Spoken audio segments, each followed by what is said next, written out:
La herencia no mendeliana, segunda parte, es el tema que vamos a estudiar el día de hoy. Así que, bienvenidos amigos, estudiantes, todos, a nuestra sesión de biología. Hoy vamos a ver esta segunda parte que nos va a permitir estudiar la herencia sanguínea. Antes de estudiar e iniciar nuestro tema de la herencia sanguínea, vamos a analizar estas tres preguntas importantes. ¿Sabes qué tipo de sangre tienes? ¿Cómo se determinó tu tipo de sangre? ¿Y a quiénes podemos donar la sangre que tenemos? Son tres preguntas importantísimas que nosotros tenemos que responder, tenemos que conocer y posiblemente te hayas hecho y la vamos a responder el día de hoy, ¿de acuerdo? Así que vamos a tener en cuenta también este concepto pequeño de alelos múltiples. ¿Qué es un alelo múltiple? Son muchos genes que tienen más de un alelo, es decir, un grupo de alelos, ¿verdad? Para un determinado rasgo específico, es decir, una característica específica de un ser vivo. Muy bien, ya teniendo en cuenta y en mente estas preguntas, vamos a entrar a hablar de la herencia sanguínea. ¿Y qué es la herencia sanguínea? La herencia sanguínea se está refiriendo a la transmisión de grupos sanguíneos de una generación a otra generación y así, de generación tras generación, es decir, de padres a hijos. Y de esos hijos a sus hijos y los hijos de sus hijos perpetuamente. Por tanto, la herencia sanguínea se refiere a la transmisión de grupos sanguíneos de padres a hijos. Aclarado este tema, ahora vamos a entrar a tallar sobre los grupos sanguíneos, que son un tema muy importante, los cuales ustedes deben conocer y vamos a comprender juntos. Muy bien.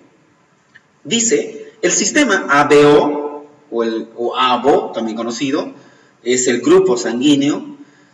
Fue estudiado por un hombre muy importante en la historia, el cual tenía el apellido de Landsteiner. Él descubrió que los eritrocitos que están en nuestra sangre presentaban antígenos específicos en la membrana celular. ¿De acuerdo? En la membrana celular. Así la sangre humana puede clasificarse en 4 grupos antigénicos, o mejor dicho, grupos sanguíneos. El grupo A, el grupo AB, el grupo sanguíneo B y el grupo sanguíneo O.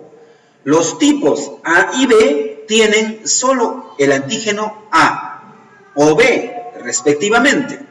El grupo sanguíneo AB tiene ambos antígenos, mientras que el tipo O no tiene ni A ni B. Nuevamente, existen 4 grupos sanguíneos A, AB, B y O.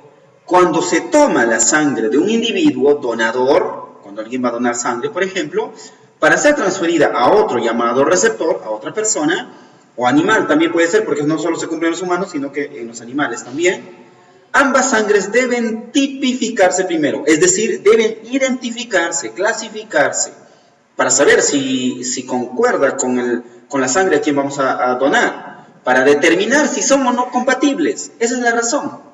En el caso contrario, si no son compatibles, se aglutinan los eritrocitos del donador, los vasos sanguíneos se obstruyen, se libera hemoglobina en la circulación, los túbulos renales se obstruyen y el receptor muere por insuficiencia renal dentro de los 7 a 10 días. Por tanto, es importantísimo tipificar el tipo de sangre para llegar a determinar si es compatible o no, porque de esto depende cuando nosotros vayamos a donar sangre o cuando nosotros vayamos a recibir sangre proveniente de un donador.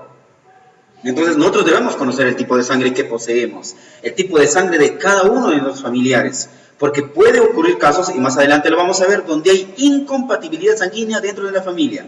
Es decir, un hijo puede tener la sangre O y otro hijo puede tener A. ¿Y cómo ocurre esto? Lo vamos a descubrir más adelante, así que tengamos un poco de paciencia, ¿de acuerdo? Muy bien, entonces es importantísimo conocer el tipo de sangre que poseemos, el grupo al cual poseemos, porque de esto depende la vida a quienes vayamos a donar o si nosotros vayamos a recibir. Entonces, una persona con sangre tipo O puede donar sangre a cualquiera. Por ello, se llama donador universal. Y esto es lo interesante de los tipos sanguíneos O. Pueden donar a cualquiera. Volvamos un momento. Los tipo A no pueden donar a todos. Los tipo B tampoco pueden donar a todos. El tipo AB sí puede donar a A y B. Pero el tipo O puede donar a cualquiera. Por eso se le conoce como donador universal. A cualquiera podemos donar. Nosotros aquí tenemos tipo sangre O. Somos de tipo O. Podemos donar a cualquiera, gracias a Dios. Mientras que los tipos AB pueden recibir sangre de cualquiera y se llama receptor universal. Entonces, hay ventajas y desventajas de los tipos. El tipo AB es un receptor universal. Los tipos AB pueden recibir sangre de cualquiera, no hay problema. Pero los de tipo O, no. Los de tipo AB tampoco pueden recibir sangre de cualquiera. Por eso es importantísimo determinar el tipo de sangre que nosotros poseemos. ¿De acuerdo? Muy bien. Entonces, este cuadro nos va a ilustrar lo que estamos queriendo explicar a grandes rasgos. Miren, aquí tenemos los 4 tipos. El grupo sanguíneo A, el grupo sanguíneo B, el AB y el grupo O. Miren la sangre roja de las células. Así es la sangre de los tipo A, con bordecitos de color moradito para ejemplificar, para ilustrar, ¿no? El tipo del grupo B tienen de color celeste. De otra forma, el grupo AB posee los del grupo A y los del grupo B, ambos al mismo tiempo, mientras que el grupo O es diferente. No posee ninguno de los anteriores. Los anticuerpos que se forman en los grupos A son del tipo anti-B. Miren la forma. Anti-A en el grupo B. En el grupo AB no hay ningunos. Y en el grupo O, los anti-A y anti-B se forman, los antígenos. Ahora, los antígenos que van a aplicarse en el grupo A son A antígenos, B antígenos, AB antígenos, y en el grupo O no tienen antígenos. Este cuadrito nos explica los anticuerpos y los antígenos que poseen cada uno de ellos, cada grupo sanguíneo. Genotipo de los grupos sanguíneos, nos estamos refiriendo a eso. Los grupos sanguíneos en el sistema ABO están determinados por un gen con 3 alelos diferentes. Y superíndice A, y superíndice B, y recesivo. ¿Recuerdan? Y dominante, y A dominante, y B dominante, y recesivo. Lo vamos a llamar así. Se trata de un caso de alelos múltiples, pero en cada persona solo existen 2 alelos para su grupo de sangre. Entonces, el genotipo de los grupos sanguíneos pueden ser diferentes. En este mismo grupo de ABO pueden ser diferentes. Entonces, cuando ocurre esto, estamos hablando de múltiples alelos o alelos múltiples. Y en cada persona existen diferentes tipos, pero existen 2 alelos para cada grupo que pueda existir, ¿de acuerdo? Vamos a ver el siguiente cuadro. Miremos, cuando hablamos de genotipo nos estamos refiriendo a la expresión genética, ¿verdad? Entonces, el genotipo para los grupos de sangre, el fenotipo para los grupos de sangre y los antígenos. Aglutinógeno, también llamado así, para los grupos de sangre. Veamos, en el tipo de sangre A tenemos los genotipos IA, IA dominante, IA dominante y recesivo. Y los antígenos van a ser anti-B. En el tipo de sangre B vamos a tener los genotipos IB, IB dominante y recesivo, similar al anterior, pero en este caso es B. Y el antígeno va a ser anti-A. Por eso es como si estuvieran haciendo un cruce, un anti, ¿ve? Anti acá, anti B y anti A. Un cruce entre ellos. Muy bien. El grupo o tipo sanguíneo AB tiene ambos genotipos, IA dominante y B dominante. Y los antígenos anti-A, B. Mientras que en el tipo de sangre O el fenotipo O, los genotipos van a ser recesivos, ambos. Y los antígenos, ninguno. Nota aquí, ojo, de acuerdo a este cuadro, los alelos I dominante, IA dominante e IB dominante son codominantes. ¿Ve? Lo que hemos visto, la expresión genética de la herencia no mendeliana que hemos revisado en nuestra clase anterior. Son codominantes, es decir, la expresión genética no va a cumplir la relación 3-1 y 9-3-3-1, la que vimos en las primeras clases de Gregor Mendel, sino que van a cumplir la relación de 1-2-1 porque son codominantes, ambos son dominantes. Cuando se expresa el tipo de sangre AB, el alelo I recesivo es recesivo. Muy bien. Pero cuando hablamos de estos tipos de sangre, tenemos que hablar del factor RH. ¿Y qué es el factor RH? O también llamado el factor sanguíneo. Analicemos un poco más.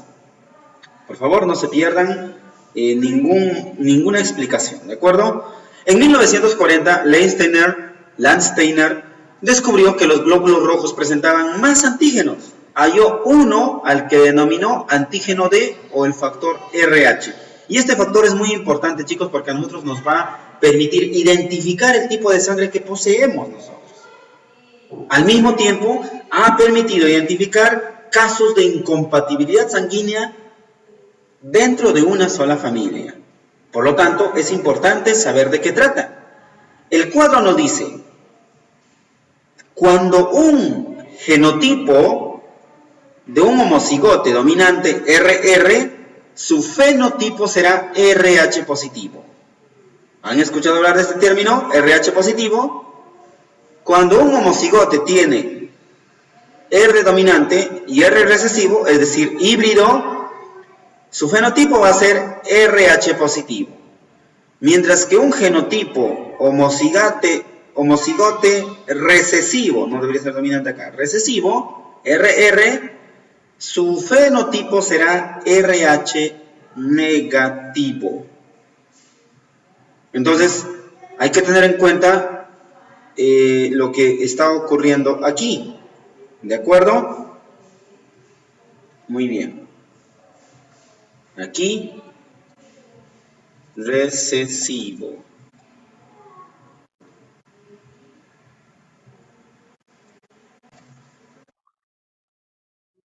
Analicemos en el caso de una mujer embarazada lo que estábamos mencionando. Si una mujer embarazada es RH positivo, no hay problema. Si es RH negativo y el esposo es RH negativo, tampoco hay problema. Pero si ella es RH negativa o negativo y el esposo es RH positivo, debe estudiarse el suero de la primera en busca de posibles anticuerpos anti-RH desarrollados durante el embarazo actual y los embarazos que siguen. ¿Por qué debe estudiarse este suero? Es decir, al bebé. ¿Por qué? Pues debe prevenirse una eritroblastosis fetal, es decir, una incompatibilidad sanguínea. ¿Y qué es esto de la incompatibilidad sanguínea? Es decir, puede tener otro tipo de sangre, puede haber una anomalía de incompatibilidad sanguínea, es decir, si el bebé llegara a enfermarse y requiere sangre, no podría donar ni la madre ni el padre, en el peor de los casos. Las personas tienen glóbulos rojos con factor RH son llamados RH positivos, mientras que las personas que no presentan el factor RH son llamados RH negativos. ¿Por qué debemos tener cuidado con los grupos o el factor RH? Porque puede haber incompatibilidad sanguínea y son un problema común identificado en los casos clínicos, mis amigos. Ahora vamos a ver el fenotipo del sistema RH. El sistema RH es un caso de dominancia y recesividad, ¿ya? El gen R, el cual es dominante, determina la formación del factor RH, mientras que el gen R, el cual es recesivo, no permite sintetizar el factor RH. ¿Pero por qué no permite? Es como si fuera una lucha de poderes internamente en nuestros genes. Entonces, la herencia que está ligada al sexo es lo que vamos a ver cuando hablamos del tipo de sistema RH. Veamos. La mayoría de los animales, y también los humanos, por supuesto, poseen un par de cromosomas sexuales que en las hembras son iguales, las XX, y en los machos son diferentes, XY. Los restantes pares de cromosomas homólogos son idénticos en el macho y en la hembra y reciben el nombre de autosomas, ¿de acuerdo? Por tanto, mientras las hembras producen por meiosis todos los gametos con un cromosoma X, los machos producen dos tipos de espermatozoides, unos con el cromosoma X, que al fecundar el óvulo originarán individuos del sexo femenino, y otros con el cromosoma Y, que engendrarán a los machos. Esto en humanos y también en animales, pero no siempre se cumple esta regla. Hay excepciones. Hay, no obstante, muchos tipos de excepciones a esta norma. En algunos insectos, por ejemplo, las hembras son XX y los machos solo tienen un cromosoma X, o también son conocidos como XO o X0.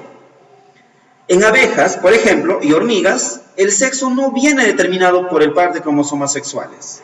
En abejas, los padres no dan, sino que los machos son haploides, un solo alelo, un solo gen. Nacidos, un solo cromosoma, ¿verdad? Nacidos de huevos no fecundados. Las abejas solamente procrean hijos hembras o hijas hembras, porque requieren de obreras para trabajar, mientras que los machos únicamente sirven para fecundar a la reina. Entonces la colmena no requiere de muchos machos, sino los necesarios. Por eso es que los machos no nacen. En abejas y hormigas no vienen determinados por un par de cromosomas sexuales, sino que son nacidos de huevos que no los van a fecundar a propósito. Mientras que las hembras sí van a tener cromosomas diploides, mientras que los machos no, van a ser haploides. Esto es una característica importante a entender. La herencia que está ligada al X dominante. Veamos, padre no afectado, miren, tiene XY. Madre afectada, XX. No afectado, afectada. ¿De acuerdo? Vamos a identificar con eso. ¿A qué se está refiriendo la ligada? O sea, no afectado por el dominante X. Miren, del padre va a nacer un hijo no afectado, una hija afectada, un hijo afectado y una hija no afectada. Esta va a ser la herencia. Por haber estado la madre afectada por la herencia ligada al dominante X, va a ocurrir de esta manera. Miren los cromosomas cómo se expresan. Van a ser afectados 2-2. La herencia dominada a X. Si es que el padre fuera XY. Si fuera X, el padre o diera a un espermatozoide X, ya sabemos que van a nacer mujeres o hembritas, o en todo caso varones o machos en animales. ¿De acuerdo? Muy bien. A veces el sexo viene determinado por factores ambientales, alimenticios y fisiológicos. Ojo aquí. A veces el sexo viene determinado por factores ambientales, alimenticios y fisiológicos. ¿Qué nos está queriendo decir esto? Existen genes ligados a los cromosomas sexuales y algunos de ellos ocasionan enfermedades genéticas como la hemofilia, daltonismo, entre otras. Pero no solo esto, sino que se está haciendo estudios que están determinando como culpables a los alimentos para que las personas tengan orientación sexual trastornada. Es decir, que el homosexualismo, el lesbianismo y este tipo de trastornos pueden deberse a los alimentos que sus padres ingirieron mientras estaban embarazadas o antes de serlo. Entonces es un tema a tener muy en cuenta. Por supuesto que sí, porque los alimentos pueden determinar. Ahora, ¿qué tienen los alimentos que provocan esto? Hormonas, son alimentos transgénicos, muchos de ellos, que los consumimos, sí, y hay que tener cuidado. Por eso es que debemos volver a la alimentación natural. Muchas golosinas o bebidas gaseosas o envasados, alimentos que no son naturales, podrían estar involucrados en el trastorno mental de homosexuales y demás. Así que, amigos, tengamos cuidado con esto. Aún la ciencia no ha determinado al 100%, pero se pronostica que sí, y se está preveyendo que esto podría estar dándose por estas razones.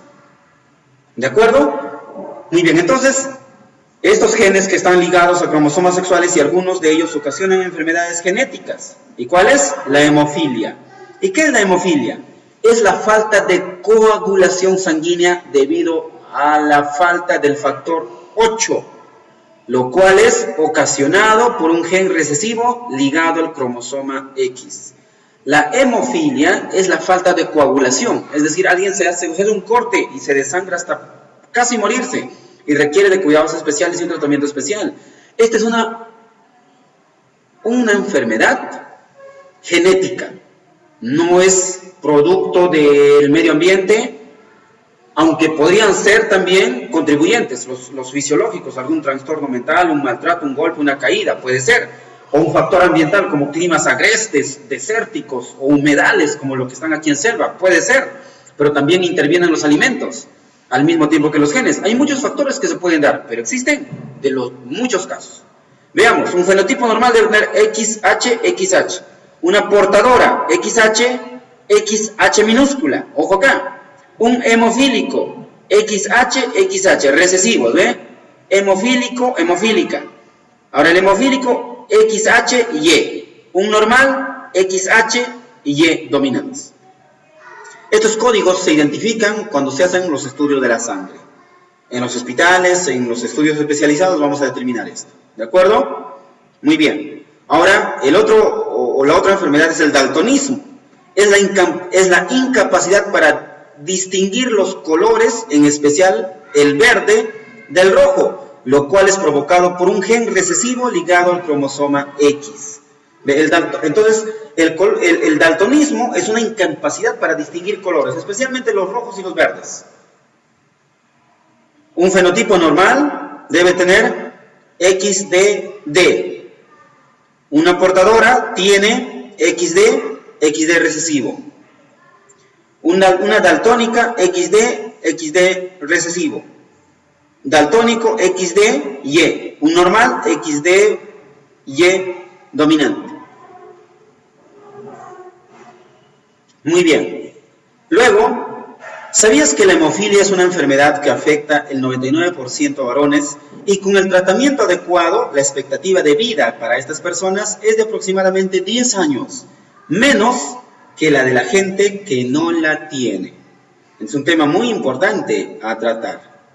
En esta imagen se explica mejor cómo ocurre esta enfermedad.